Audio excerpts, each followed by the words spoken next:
So surprisingly, Damsel is actually a pretty awesome dark fantasy movie. I mean, this genre can be very hit or miss, but I actually think that they pulled it out the bag really well here. And even though Hollywood have done it quite a few times, I do like it when they take a well-known fairy tale and then turn it into a bit of a twisted, dark, Greek-inspired myth fairy tale. And even more than that, I love films that start off as one thing and then very quickly transpire into becoming something else entirely.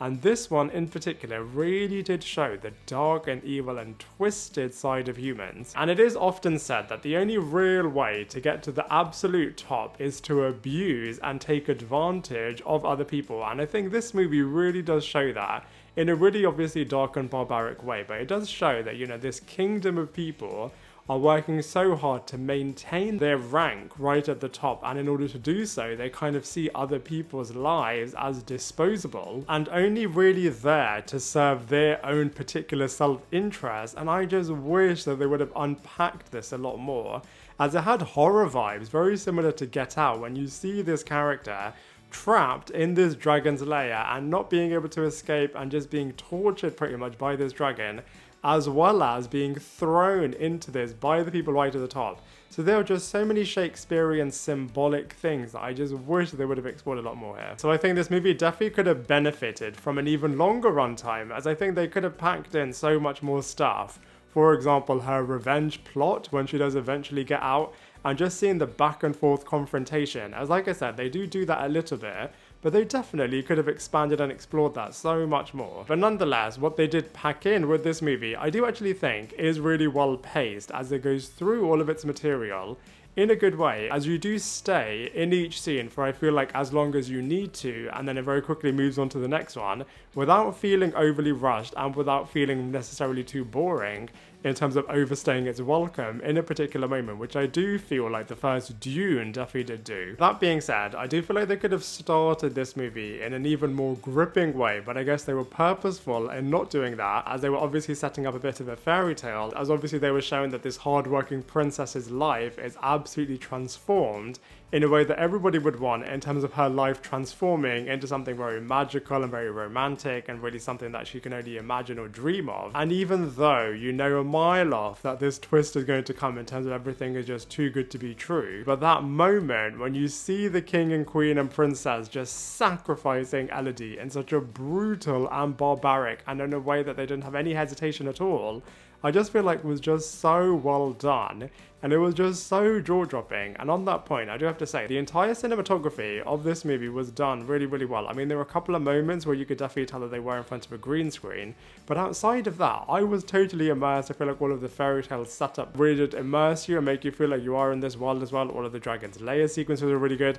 I do actually think it was really clever what they did with the dragon, in terms of you just see the dragon in little bits and pieces across this movie, and then very much towards the end, you then get to see this dragon in its full glory, and all of the moments in which Elodie is very narrowly, quite literally by the way, just getting away from this dragon, all of those moments were just coming together so well. Like I said, I just wish that they would have explored the chilling evilness of the king and queen and the prince. I know that the prince somewhat was a little bit reluctant towards the end, but ultimately he was really complicit in just sacrificing so many characters, and just the fact that their heart just doesn't feel any guilt for any of this, I just wish they would have dived into that a little bit more. I absolutely loved all of the performances. Of course, Millie Bobby Brown is perfectly cast as Elodie. I think she just did such a good job in this movie, as you do get to see, like I said, that she is a very resourceful character, but just her journey across this movie, I mean, I'm obsessed with character arcs that are just done and playing out really, really well.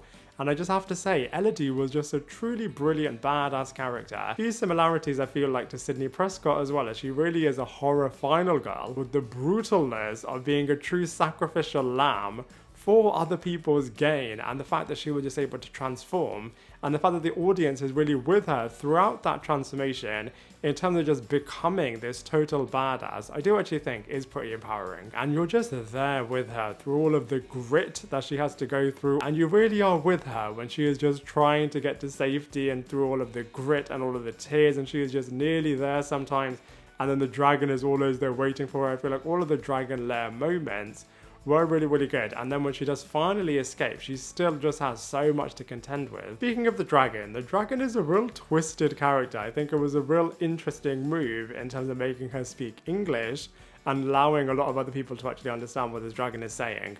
But like I said, this dragon is really, really twisted and just very brutally kills off so many characters in such barbaric ways. I mean, the actual death moments are happening off screen, but you do get to see the before and after of it. And it really does put a chill down your spine. And I think it's interesting how this movie does explain why the dragon is doing what the dragon is doing. Because this dragon has just been trapped in this layer for so long. So it's just getting madder and madder and madder. And just consistently, constantly sees the dead children. So it's always blaming all of these characters that are now coming into the layer. I thought Robin Wright was perfectly cast as this chilling evil queen. You could just immediately see that this character really does mean business. And also that she just does not care about the princesses that she is just brutally destroying and killing. All, like I said, for her own self-interest purposes. And I feel like she played the role very similarly to how Michelle Pfeiffer was playing the evil queen in Maleficent 2. I wish that they would have done a little bit more with Angela Bassett. I mean, of course, they were setting her up to be a bit of an evil stepmother, but then she wasn't an evil stepmother, even though she wasn't that close to her children. I did love the scene, actually, between her and Queen Isabella, where she is trying to build a relationship with her, but the queen just does not want to have anything to do with her. I think Nick Robinson also could have done so much more as Prince Henry. I feel like you could see a little bit of conflict when he was not wanting to sacrifice the younger sister. But outside of that, you just didn't see anything with this character. I quite liked how they had a bit of a Batman reference in terms of this healing pit being very similar to the Lazarus pit. In terms of comparing it to other titles, I've already compared it to Get Out and to Maleficent 2. I think you can definitely also compare it to Ready or Not in terms of one character just being suddenly sprung into this true life or death scenario, and you're just seeing whether or not this character is going to get out of it. And I think you can also compare it to Jeremy Renner's Hansel or Gretel, and also to Joey King's The Princess, in terms of a bit of a twisted fairy tale taking place. So even though, you know, this movie had a little bit of a slow start and definitely could have benefited from having a bit of a longer runtime so that you could have seen even more with all of the revenge plot sequences, I do actually think, as a package, it is pretty decent. I'd say for all of those reasons, I'm going to give it a solid 7 out of 10. Now I'd love to hear from you. What did you think of this film? Let me know your thoughts in the comment section below, and I look forward to seeing you in my next video.